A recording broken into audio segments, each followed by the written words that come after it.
Well, good afternoon, everybody. Coming to you live from Chicago, but certainly talking about what is happening in the Southeast.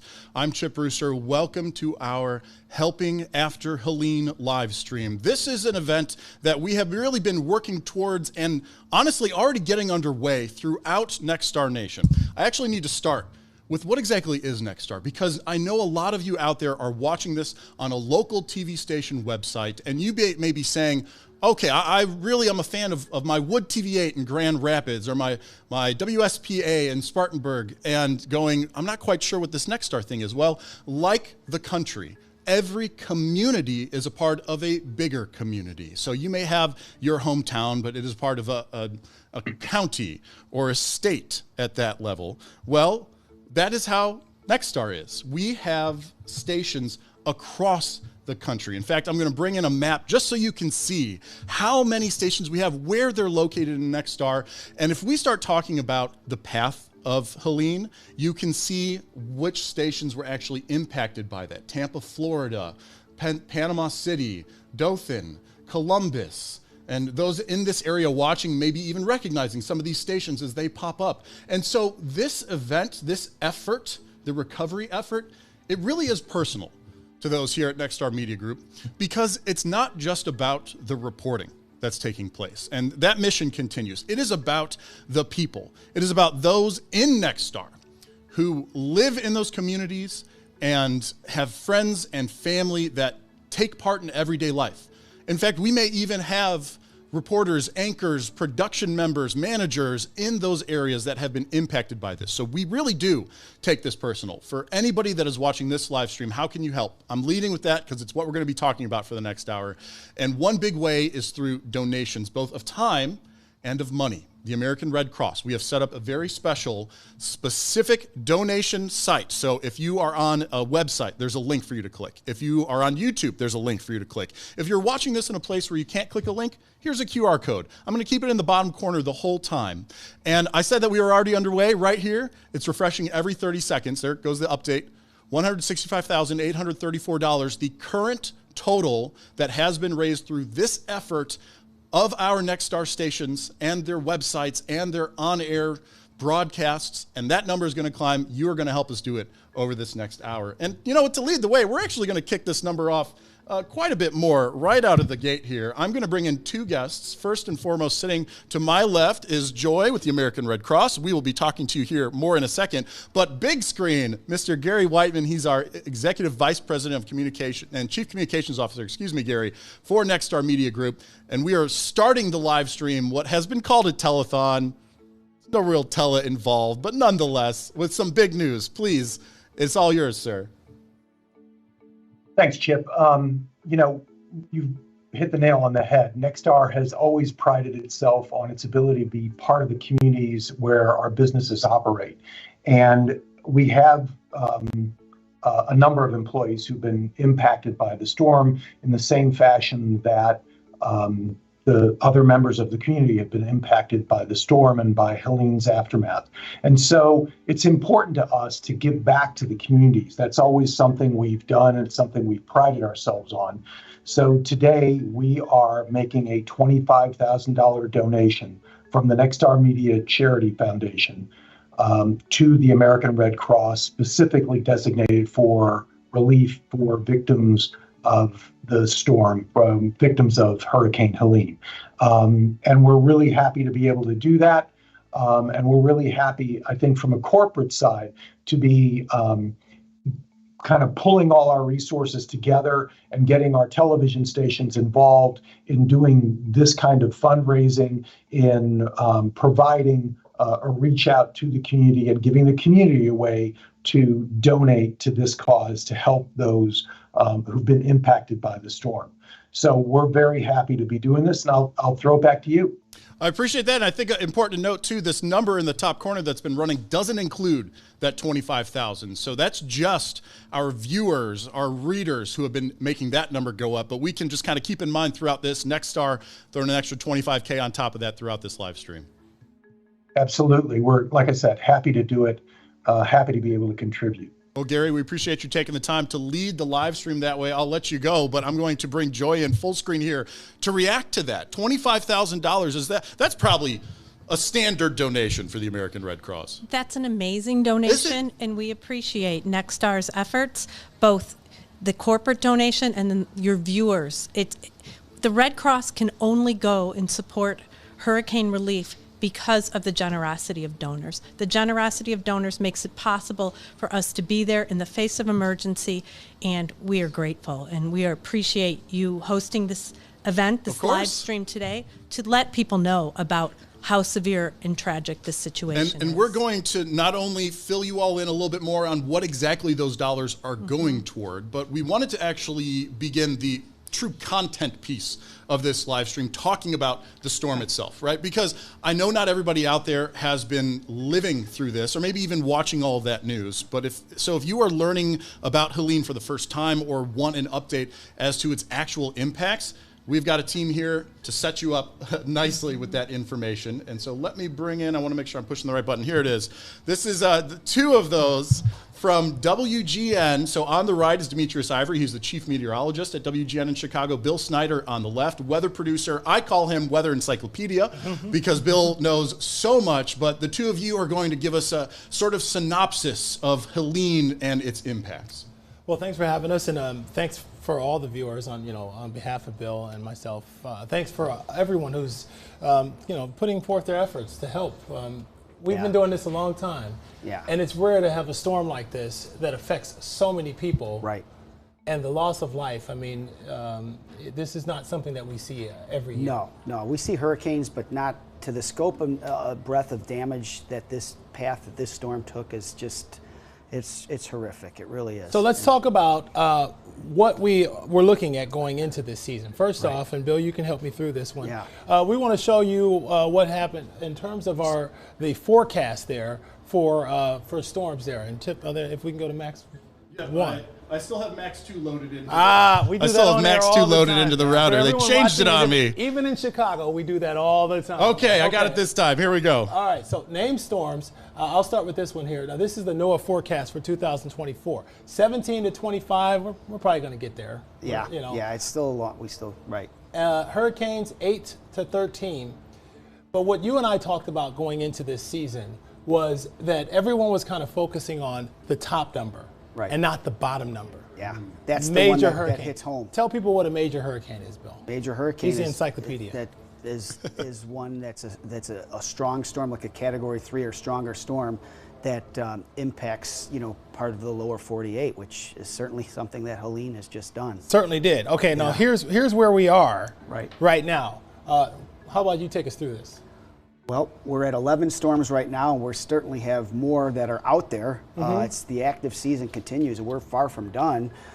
We've had 6 hurricanes and 2 major hurricanes, and again, there's every reason to believe that we're unfortunately going to get into that window of what the forecast was from NOAA at the beginning of the season. So quieter than normal season. But we knew that that we'd have the potential for major hurricanes because of this. Right. First off, the sea surface temperatures. Oh, yeah. They're anomalously warm. And they have been for months. Yeah. So you're talking 80, 85 degree water temperatures. Yeah. You really need, all you need is 80 degrees for a storm to take advantage of that energy and that warmth. And I mean, these numbers are just astounding. Yeah. Almost the 90 fact that we're degrees almost we're in October now, and you're seeing water temperatures that in some areas are bumping close to 90 degrees. I mean, that is just bath water. And those aren't normal. So we're going through what happened with the storm.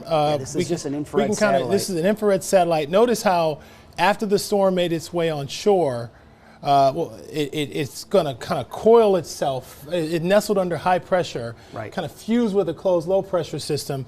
And it was basically the 1-2 punch. It was exactly what that part of the country didn't need. That's right. Yeah, that closed low in itself was enough of a rain producer, and then you throw in Helene, and there's the path. And that's where you get. We're going to show you here. These are some of the wind gusts. Let's talk about these wind gusts. Bill shows a lot of these on. I'm gonna do this one because I'm gonna give you the hard one. Peak wind gusts, Mount Mitchell, North Carolina, 106 miles per hour. Remember that the hurricane made landfall in Florida. Right. Okay, so you're talking, a couple states away. Hundreds of miles away. That it's still 106 miles per hour. Right. Perry, Florida, up to about 99 miles per hour. That's interesting. Frying Pan Mountain, North Carolina, 87 miles per hour. Even into Georgia, we had hurricane force winds. Yeah. So the winds, that damage gets the headlines, but we know right. a lot of times it's you something only else. need a wind gust of, technically a severe thunderstorm is classified as damaging at 58 miles per hour, and you're seeing wind gusts that are, in some cases, double that amount. And let's talk about this here. Doppler estimated precipitation.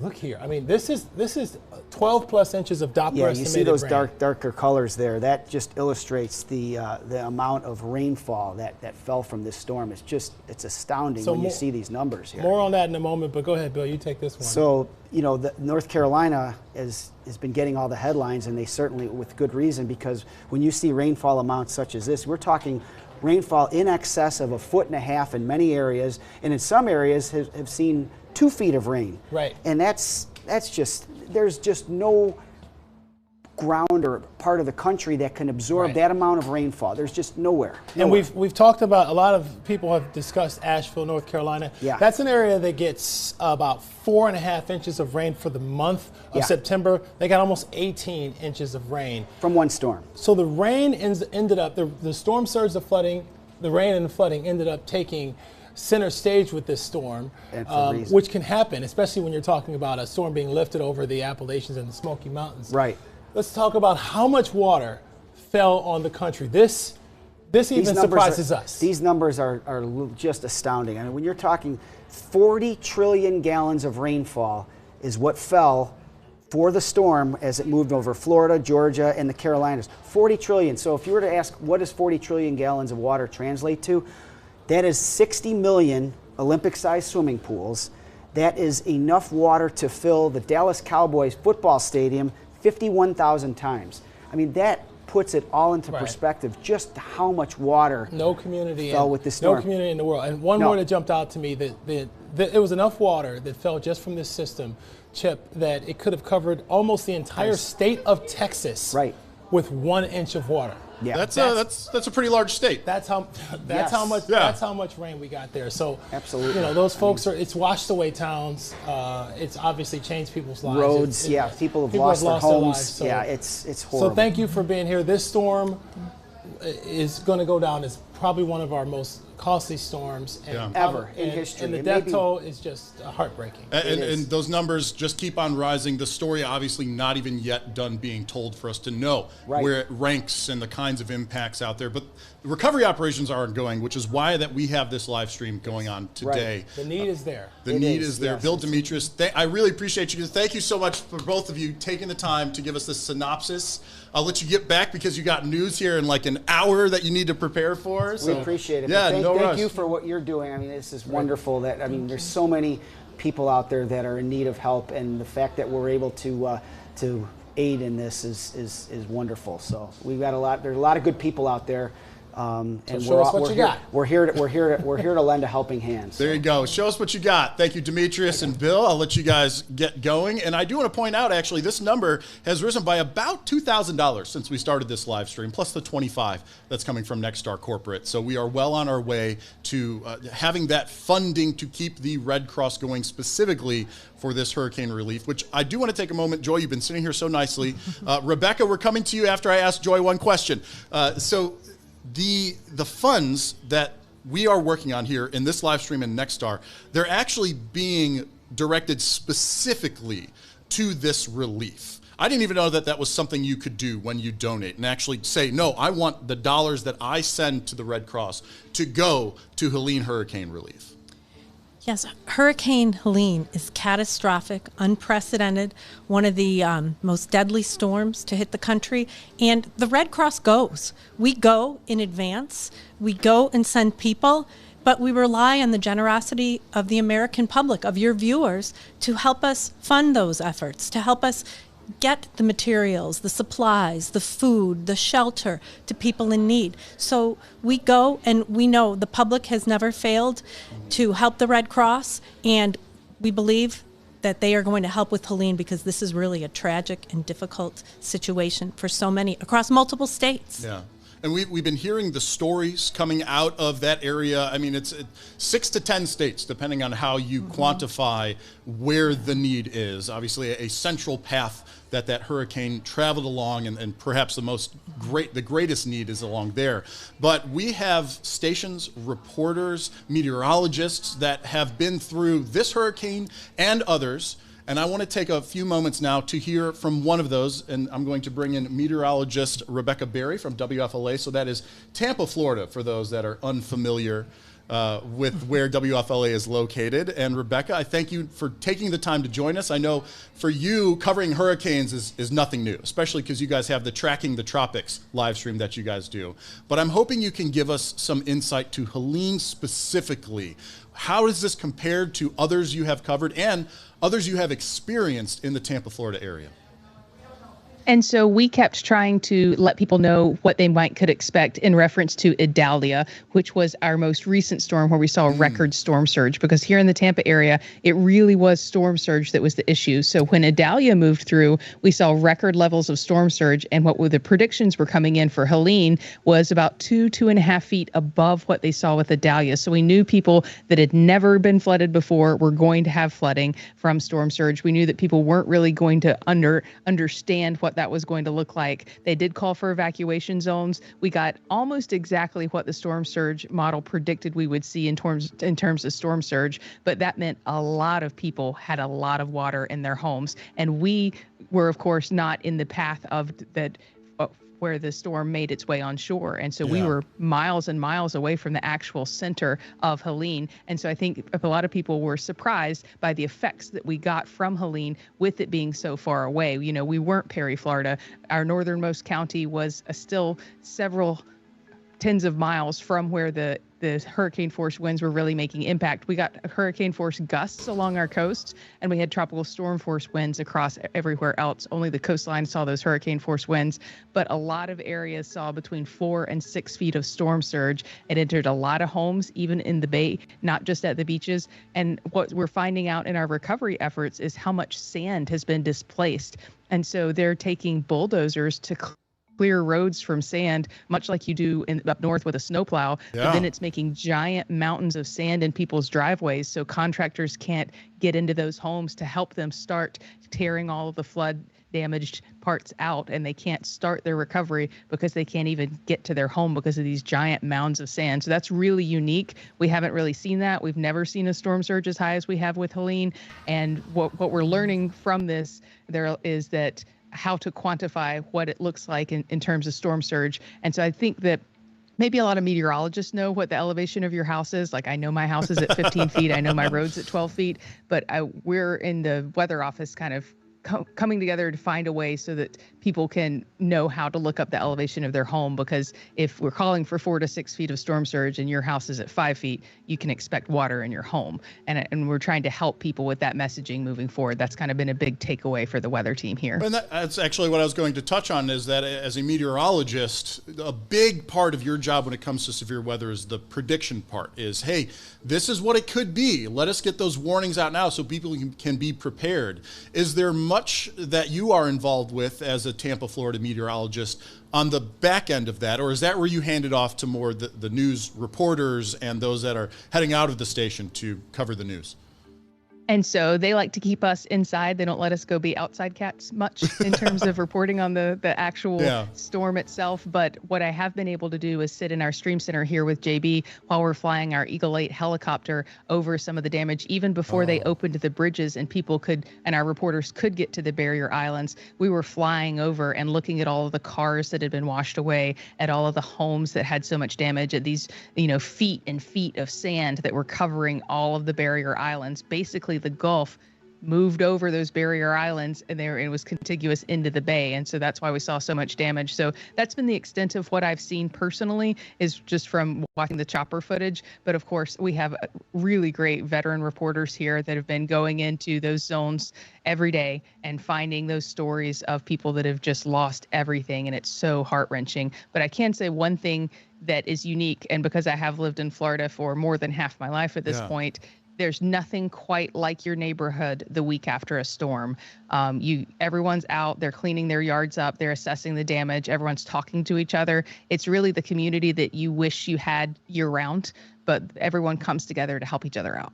I love to hear that. I appreciate you taking the time to give us that perspective from Florida. I know we're going to hear from a colleague of yours a little bit later in the live stream. We can dig even deeper for those that missed the first part of this into Helene, its path, the what it left behind at this point. So any parting words from you before I let you go do your own television thing?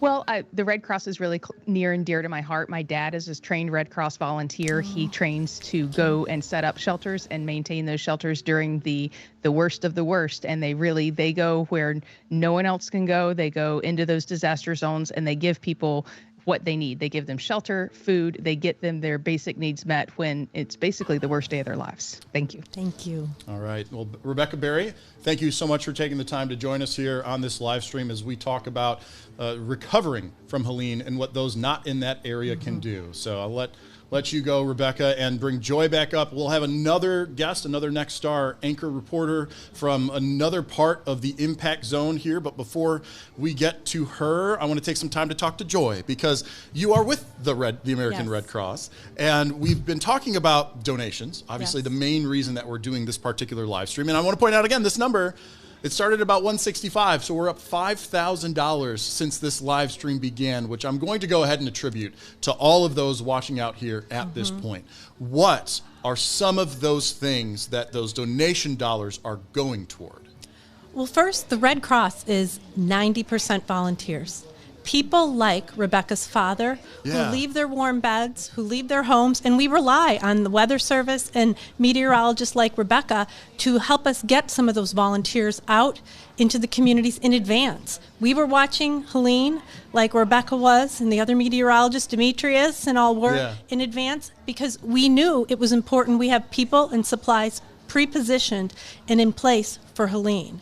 And because of the generosity of donors, we were able to do that. Right now on the ground, we have 1,300 volunteers like Rebecca's father, with 200 more on the way across multiple states. They are providing food. They are providing water, medicines. You go out of your home, you've storm surge, you got to get out, you leave without your medications. You leave without your medical devices like walkers, canes, wheelchairs, those kinds of things. You just have to get out. But the Red Cross supplies that.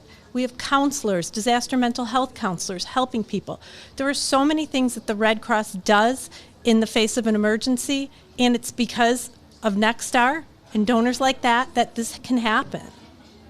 What about actual dollars equaling stuff? I know that for me, when I'm thinking about donating funds, I really like to have, if I donate $25, this is about what it will go toward. I assume you have like a breakdown list kind of going through some of that. Absolutely. Yeah, let's lay that out there. Anyone that's interested in, all right, let's say I donate $5. What is that going to help with the American Red Cross? $5 will get you a Red Cross blanket for somebody in a shelter in need, to help them keep warm. People we're welcomed at shelters, and we're there. We still have about 69, 70 shelters open right now. We've had more than 25,000 shelter stays for people. Wow. Last night alone, about 2,700 people, and those numbers are going up too, because North Carolina, they're just getting to people and getting them back to shelters. Well, and talking about a blanket, depending on where you are, certainly the more north you go, we're going into fall. I'm sure in the mountainous regions, higher elevations, those can be some cold nights, even in shelters.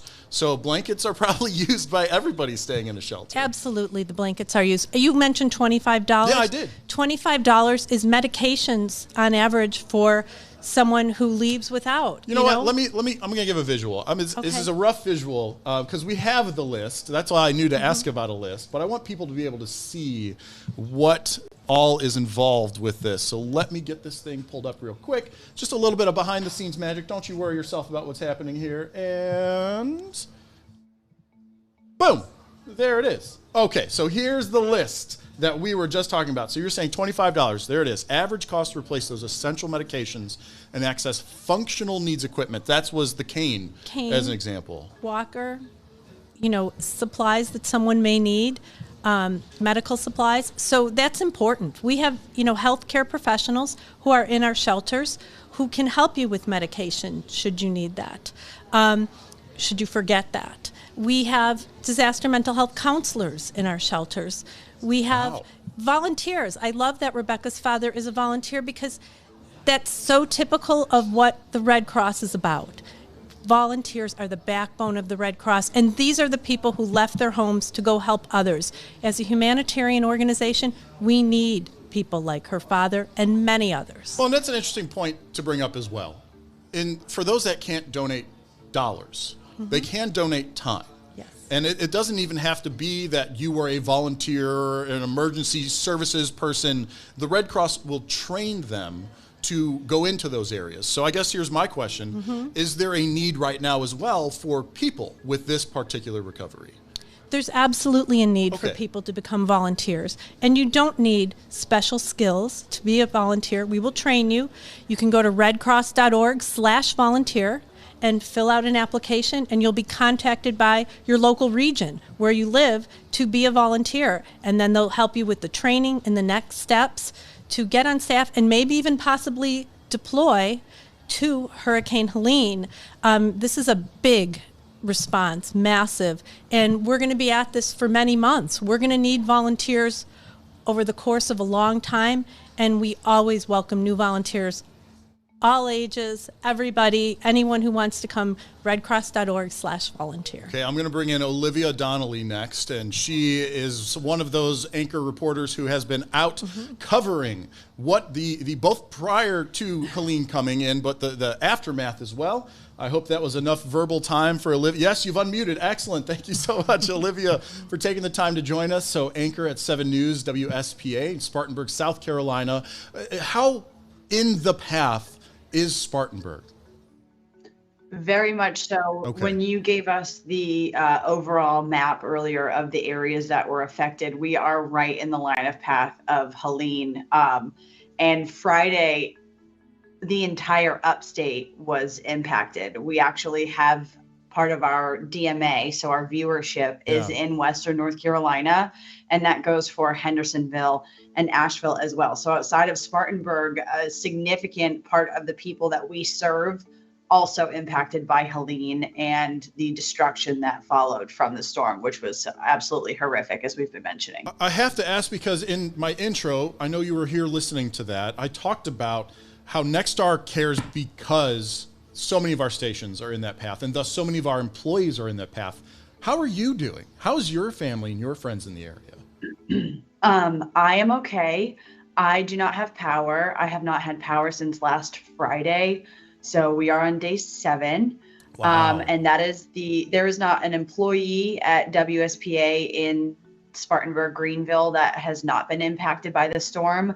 A lot of my coworkers, the lights are just now starting to come on.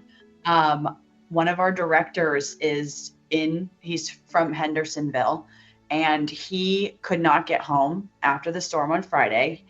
And he didn't know if his mom was alive until Monday, when finally crews were able to get in to confirm that she was okay. So this storm has hit much closer to home than any storm I've ever been a part of or covered, and that's been several.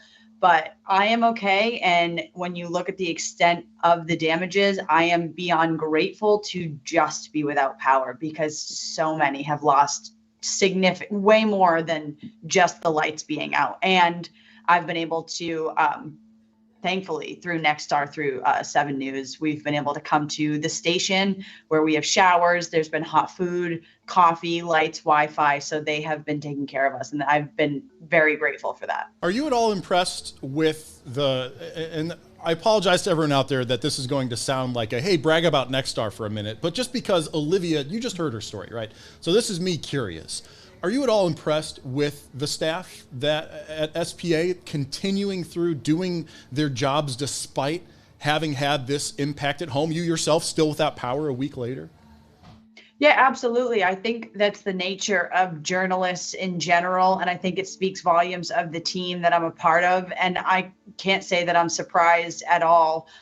Many of my coworkers and colleagues without power, we just feel so helpless and are, restless. We want to get involved. How do we give back outside of just our work hours to make sure that we are contributing to the community and helping get people back on their feet? A majority of my coworkers are either, as I mentioned, without power, have a tree down in their house, nothing to the extent of what we've been seeing out of Western North Carolina.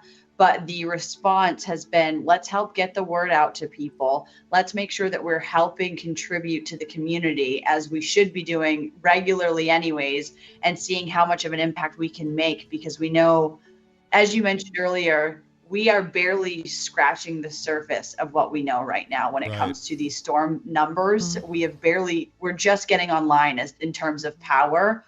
Those numbers are going to be so dark and significant in the days ahead. How do we help right now to get ahead of this and try to be impactful in the response to recovery? I of course, have to ask you, I've got Joy still sitting here with me. This whole effort is talking about supporting the American Red Cross. Have you seen the American Red Cross in action in your area? Oh, absolutely. I mean, when you're outside in the community, there are crews all over working to assist. You had mentioned the blankets. Yeah. Already we're getting from our meteorologists weather models that suggest next week we could be in the lows of 40 degrees at night. And for a lot of people without power, that's pretty significant coming off of a summer that's been fairly hot. So these supplies are super helpful to get people just some bit of normalcy, some of the essentials that they're in need of, like you had talked about, medications, etc. Crews are on ground assisting with those recovery efforts. And it is, as Rebecca had mentioned, the community is very uplifting to see. My last question for you, Olivia, before I let you go, and as I've been saying with everybody, get ready for your own work day, is what are the stories yet to be told? What are you guys, as the professional journalists in the area, keeping your eye on and asking the questions about as we continue to move through this recovery phase and into the rebuilding phase? So as I'm sure you've probably seen on social media or in the newscasts in general, the extent of the power outages, the blackout following Helene, the Greenville studios were one of those that got hard hit Friday morning. And what I mean by that is we lost power completely and much of the grid went offline. I was at work all weekend because when I go to my home, my phone goes into SOS mode and I am not allowed to make phone calls. I can't get in touch with my family. And if you think that's just in the upstate, which is already starting to see power crews on the ground, consider our neighbors in Western North Carolina, where you can't even get to some of these places because the roadways have completely washed away from the flooding, the extent of the flooding, and they can only be reached by helicopter. They're just starting to put satellites into the region so that people can try to reach out. But the stories that we are absolutely paying attention to, and we're putting boots on ground in Western North Carolina and in those areas just as impacted, if not more than the upstate of South Carolina, is because we know that the numbers that we are getting are so insignificant and so small compared to what we can expect in the coming days. And hopefully us being able to get the word out will help contribute to the donation efforts into getting these people some realm of normalcy. You have to consider Western North Carolina, the fall is when everyone flocks to the mountains because of the tourism and how gorgeous it is. And this fall ahead is going to look a lot different for our neighbors up there. So we're hoping that getting the widespread attention to the devastation and the recovery efforts that are in place can help to maybe get them somewhat back to a little bit of normalcy. All right, Olivia Donnelly, I appreciate you taking the time to chat with me. Anybody out there that is interested in following as the 7 News team continues their coverage, you can always check out their website, YouTube, Facebook, all the standard things. Olivia, I really hope that you get power soon, but I'm really happy to hear that you're okay and getting by until that time that life returns to some sense of normalcy. Appreciate it, Chip. Thank you. Absolutely. Wow. Yeah. So I was set up with these different reporters, meteorologists, anchors prior to the live stream, but I honestly didn't get a chance to talk with them because all of this came together so quick.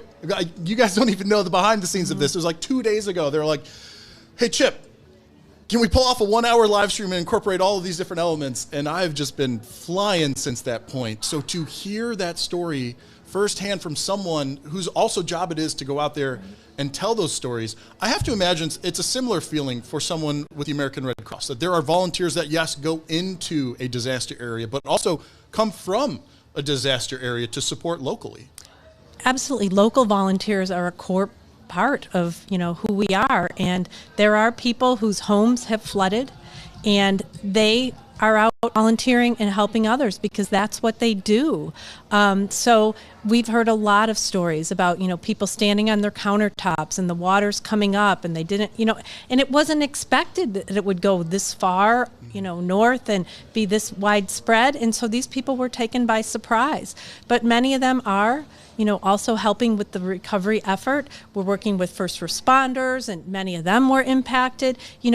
These are people that give for others. They're all humanitarians and full for their support and for people being there for others in need. And we are grateful for everyone out there that is choosing to donate at this time. I'm trying to, there it goes, make this thing go full screen. So we've been talking about the donation effort. This is a QR code for those that prefer that or are watching in a place where you need a QR code and you can't click on one of the hyperlinks that we have going on. But the cool thing with this particular effort that we are doing here is it is not only designated for Hurricane Helene recovery, but it is totaling up very specifically all of the donations that are happening across Nexstar. So this website, this QR code, that is what this running total is. So all of you out there who are our Nexstar viewers and readers, you have led to a $173,774 donation up to this point, plus the 25. So we're approaching a $200,000 donation from our viewers and our corporate level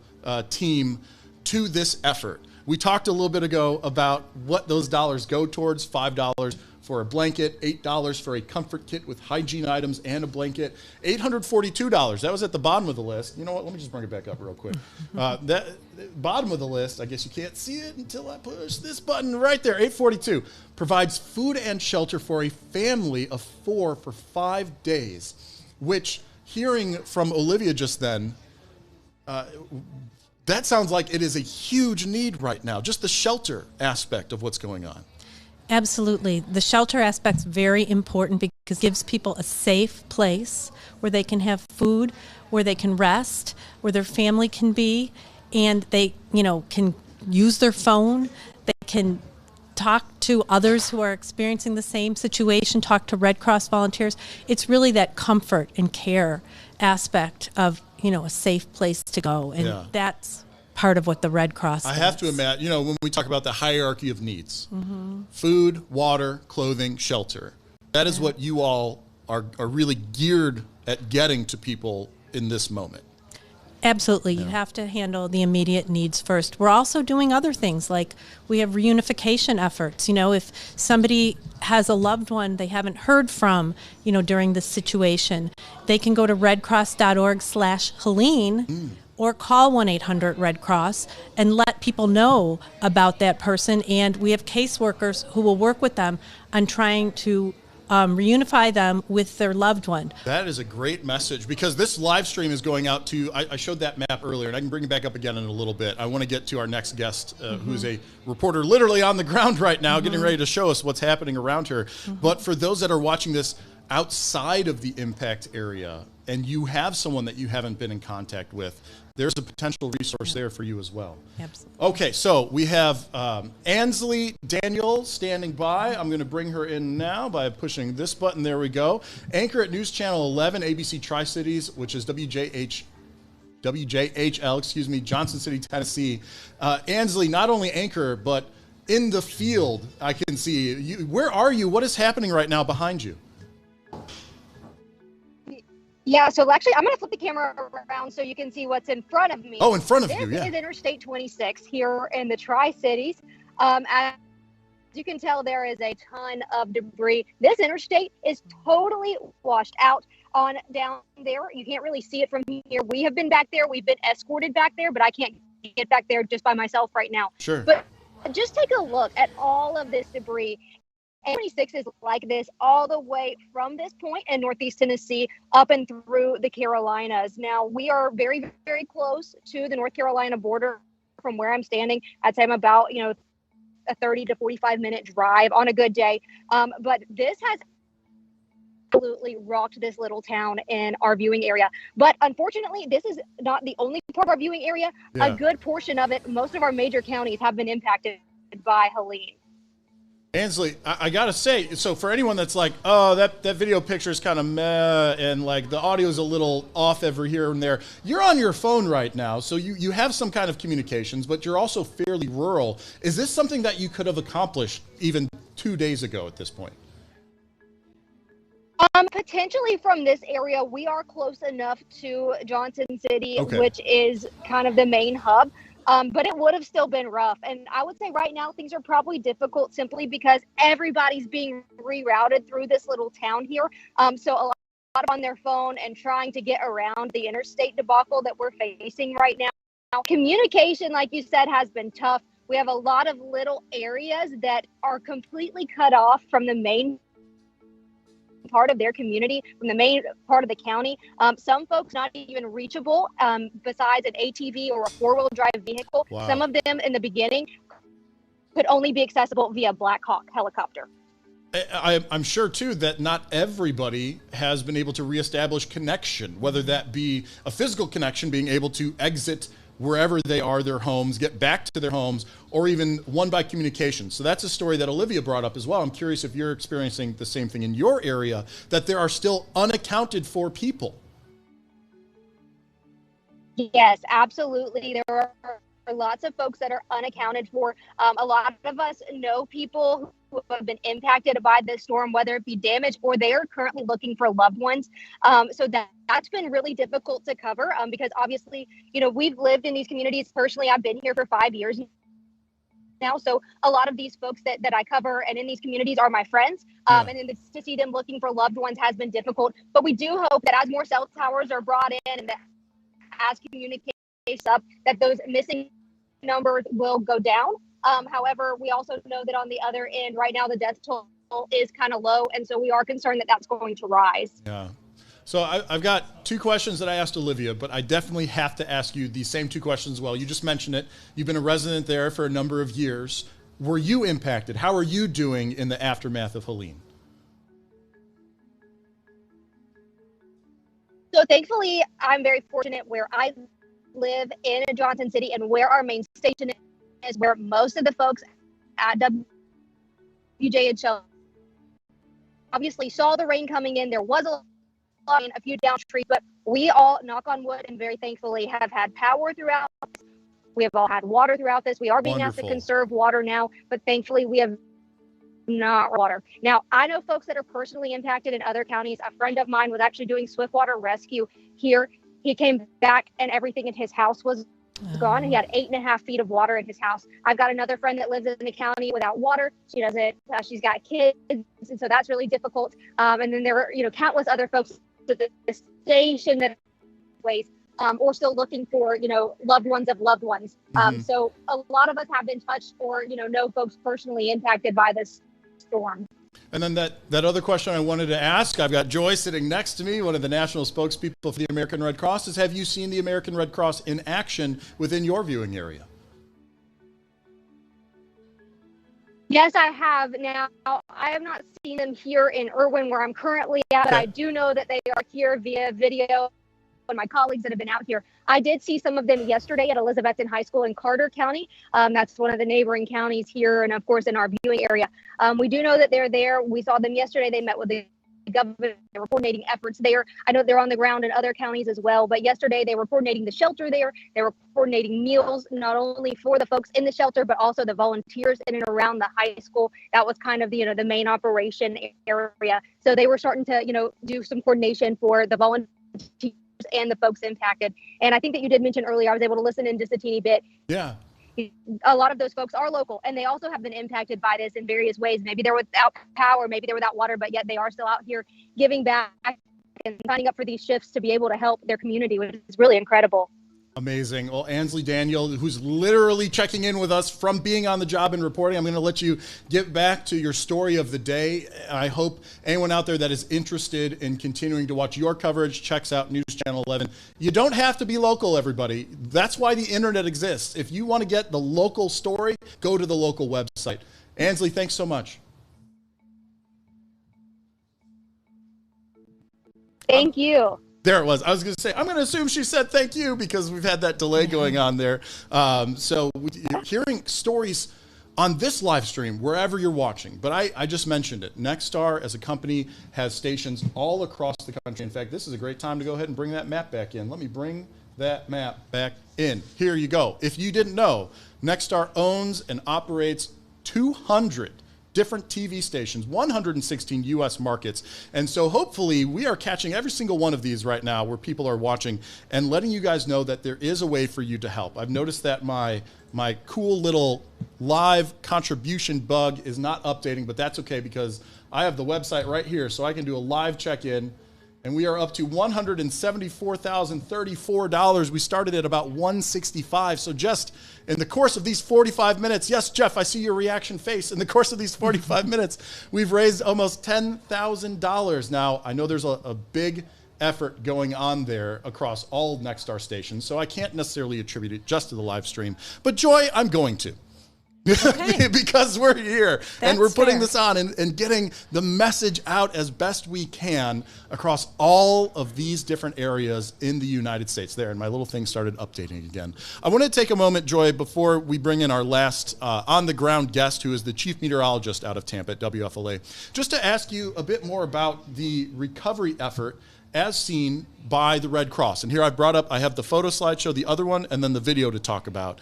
You yourself, you're stationed up here with me, but you have colleagues down there, obviously a number of volunteers. Could you give us some of those numbers, some of what the American Red Cross has seen throughout the affected area? We have a lot of colleagues. As I said, we've got about 1,300 on the ground now, volunteers. We sent about 40 some from the Chicagoland, Illinois area, and that repeated itself through states all across the union. Everyone wants to help. We've also got a lot of local volunteers, as we've talked about, and what they're doing. They're driving emergency response vehicles into communities where they can't get out and giving them food and water and supplies. We've got 137 of these emergency response vehicles on the ground. I see you've got the video up of one of them. You basically called for it. You're a pro, Joey. Yeah, that one, those are actually local people from Chicago that I know in that video. That gentleman is one of our great volunteers who also responds to house fires, but goes into disasters and helps people. We're there providing assistance to people where it's needed and when it's needed. It's the Red Cross works with community organizations. We're in every community that we can be. We work with county officials, state officials, other organizations, other nonprofits to get people what they need. That's an effort that was taking place in Florida. I believe maybe it was Cedar Key. There was so much that's been going on in this disaster, and it's very widespread, and we have people all across the impacted states, hundreds of miles. I'm going to take a moment to do one thing that I've kind of been waiting just to see what happens here. So not only are we live streaming across Nexstar station websites, as well as Facebook pages, by the way. KXAN in Austin helped me out with that. Thank you, Kate. But also 11 different YouTube channels. So we have, I believe, 5 or 6 from the impacted area and then 5 or 6 of our largest, just to try and get that reach going out there. And I've actually had this neat function enabled where I can see comments as they come in. And there are a couple of comments that I certainly want to bring in just to note. So Photos by Meta noting that their house, why did you go away? Come back. Their house in Boone was totally destroyed by a landslide. And so we have people who are watching this live stream in impacted areas at the moment. There was another one I saw. We were talking about the different places that we can watch. And so we had some people checking in. Nancy watching Channel 5 KTLA in LA and noting that prayers to those hit by the hurricane. And Nancy, a lot of positive comments in this live stream on KTLA's YouTube channel. So we appreciate her and others jumping in to leave some comments. I hope also anyone watching is clicking some of those links, maybe using this QR code to go and add to that growing number of donations that you, our Nexstar viewers and readers, are able to contribute at this point. So that's the big one, but I keep it in the bottom part of the screen, and it's this number right here. That website, those contributions are updating that number, 174,684, where we're at now, started about 165 50 minutes ago. And we want that to keep going even after this live stream is over. Now, I have a lot of video of some of that impact, but before I bring that video in, I would like to bring in our last on-air guest, and that is Chief Meteorologist. I feel like I need a drum roll, Jeff, to bring in a Chief Meteorologist here. But I appreciate you taking the time. Jeff, yes, that happened. I'm using, for some behind the scenes, I'm also the tech person, and I'm using the exact same, it's called a source, to bring Jeff in as I brought Gary in. And while I changed the name, I forgot to change the source. So now, boop, boop, boop, boop, click, and boom, there's Jeff. Hi, Jeff. Hey, how you doing? I'm doing all right. So we talked to WGN meteorologists who gave us a nice synopsis of the storm itself. We had Rebecca on earlier talking about what it's like to be a meteorologist in a hurricane area. I mentioned tracking the tropics, a lot of the stuff that you guys do. I was hoping, though, to get a sort of comparison just based on your own knowledge and experience. So no worries about being perfectly accurate by the books, but just your opinion. How has Helene been as far as an impact goes in the Tampa area, in the Florida area, and even all along its path? I was just saying to Rebecca that in my career, I think this may be the most impactful of all hurricanes that I've ever seen. And that's because it hit not just the area that you typically expect hurricanes to hit, which is the coast, right? Or kind of a confined area. Yeah. But this storm brought devastation all up and down its path in a way that I think was very surprising to everyone.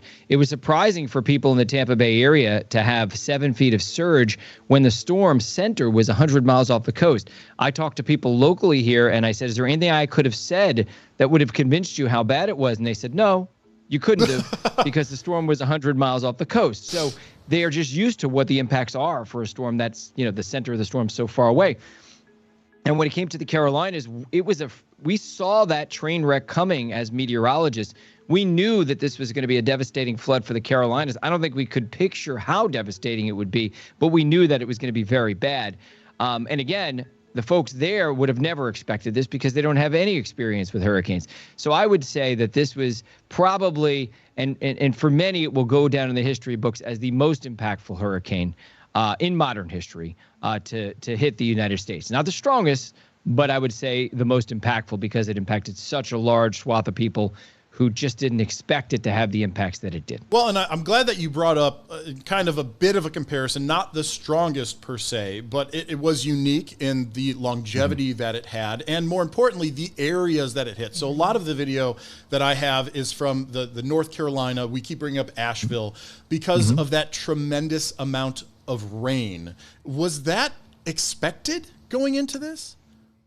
Yes, to a degree. In fact, some of us thought there would be potentially 20 to 30 inches of rain. That's what happened. Actually, Doppler radar estimates say that up to 40-ish inches of rain fell in some of the mountain peaks.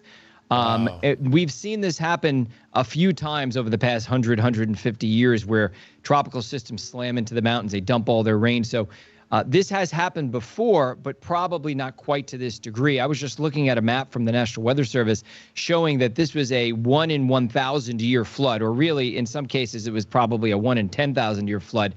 But usually when we see 1 in 1,000 year floods, it means that in any 1 year, there's a 1 in 1,000 chance that you would see it in that local area. Gotcha. Usually when we see it, it's the size of a city. That these really huge floods are typically restricted to very small areas. But in this case, it was a huge, colossal area of the likes that I've never seen before that experienced the kind of flood that you should only experience once every 1,000 or 10,000 years if you were living in that spot for that long, if you could live for that long, just to give you an idea of how rare this is. But, we're seeing these kind of floods more often because the atmosphere is warmer, the oceans are warmer, there's just a lot more water vapor in the atmosphere, a lot more moisture. And so, it takes what could be a destructive and damaging hurricane and makes it a devastating hurricane. Unfortunately, we're seeing this happen more often. Well, let's touch on the science part of that just a skosh, because this was one, I haven't been a huge hurricane watcher. I did live in Tampa for 2 years. So I have a little bit of like, oh, I need to know what the flood zones are, that kind of thing.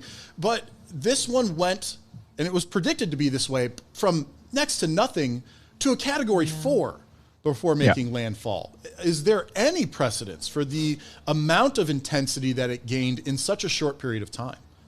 Sure. It's not all that uncommon, but we're seeing it happen a lot more over the past couple of decades or so, that these storms will go from Cat 1 to Cat 4 intensity really quick. In fact, this gained about 50 to 55 miles an hour of intensity within about 24 hours.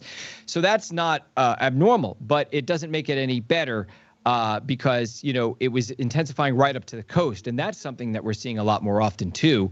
A lot of studies have been done, and we find that these storms have a tendency nowadays, in the past decade or two, to intensify more when they get to landfall. So that means they maintain their intensity at landfall further inland, and they carry that momentum and all that extra water vapor. In fact, the amount of moisture that was brought north to the Carolinas was about 1.5 times the record. So it was not just record-breaking, but it was a record-shattering amount of moisture. And our records go back to 1940 for this particular area. So there's a lot more moisture being carried north because water temperatures are in the Gulf are about 3 degrees Fahrenheit higher than they should have been. They were at record numbers. So again, you know, it's just everything seems to be getting more intense, and the impacts are becoming a lot more intense, and the economic damage is becoming a lot higher as well. All right. Well, Jeff, any parting words for our viewers? Again, this is a drive to hopefully get some people to be contributing to the American Red Cross, setting you up just a little bit there. Go ahead, sir. The lives of these people will never be the same. I've worked in places where Hurricane Andrew hit, and people for the rest of their lives will talk about their lives, this moment as an inflection point, you know, before Andrew and after Andrew. And these people who were affected by the storm will say before Helene and after Helene. Their lives will really never be the same. It's going to take them years for their lives to be back to normal. So I would say, if you have it in your heart and in your wallet, please donate.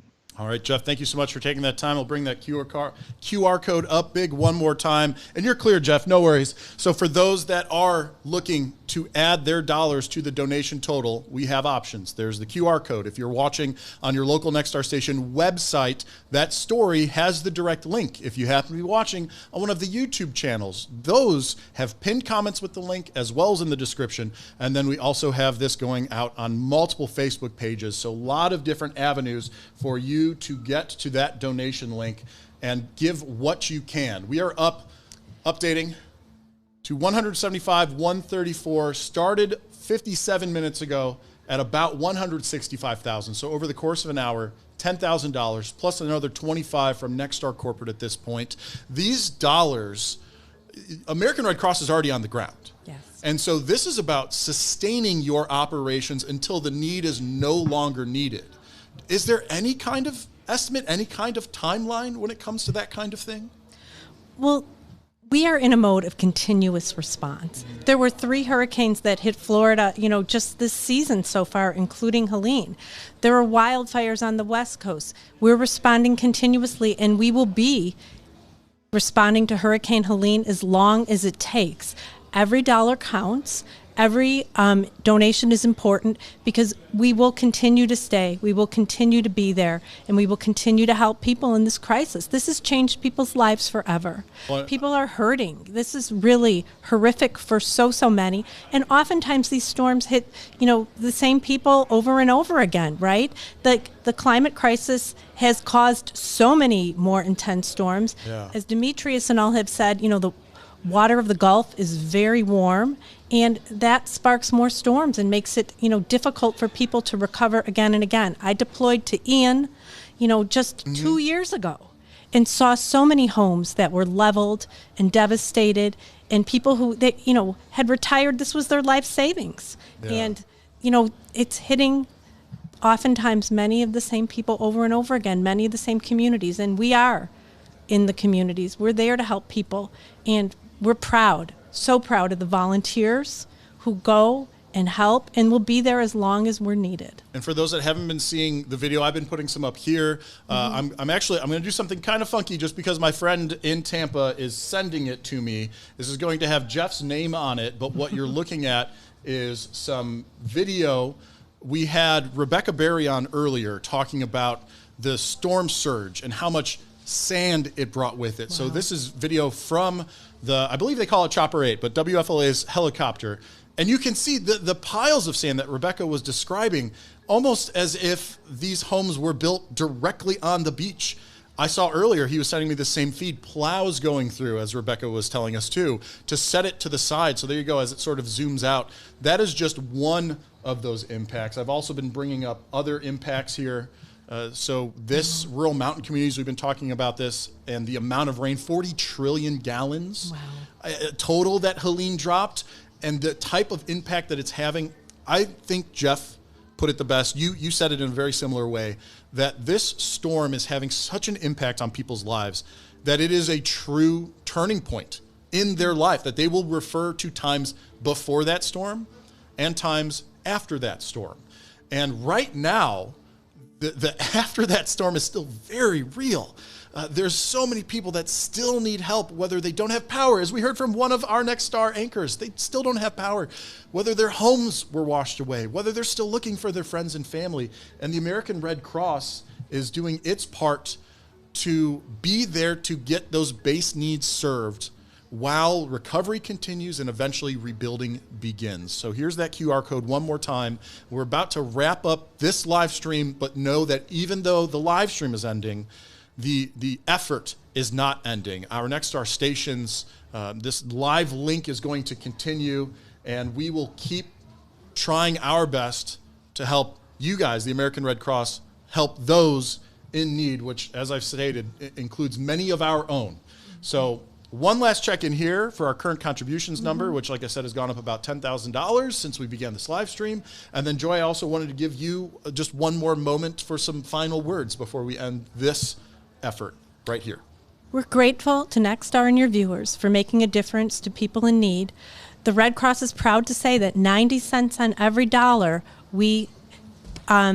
90 cents on every dollar goes to serving those in need, goes to the support and programs of people in need. And whether it's $5 for a blanket or $25 for medication, whatever you can give, it's appreciated, and it will go to those who are impacted. And there are so many people impacted right now. Our hearts go out to them. We will be there to help them. We'll continue to have volunteers and team members there to help people in need. So thank you. Thank you. You were right, Hurricane Helene. People will think about their lives before and after Hurricane Helene. Joy, thank you for taking the time to join us on this live stream, talk a little bit about what the American Red Cross has been doing. This effectively concludes the broadcast portion of this live stream, but again, this does not conclude the fundraising portion. And so we implore anybody out there, whatever you can give, 5, 10, 25, maybe that 842 to help a family of 4 have 5 nights of shelter. Now is the time, because the American Red Cross is already on the ground, and we need to help them help those in need. On behalf of Next Star Media Group and Joy and the entire team that put this live stream on, thank you so much for joining us, and thank you for whatever it is you can give to help continue the recovery effort.